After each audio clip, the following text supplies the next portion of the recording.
Hi guys, tapos na akong kumain. Kaya kailangan kong umalis dito sa restaurant kanina bakit. Tapos sa labas. Kaya lang sobrang init. Grabe. Init na yun. Parang nasa oven. Kaya lang tayo sa labas.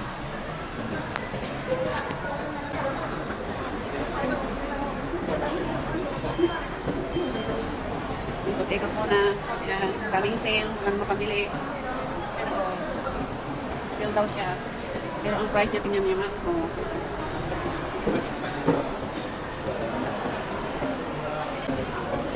Ito ako sa washing up. Magala.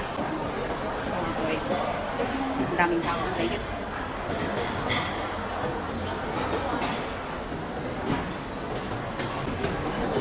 Walang bago ka ng 180.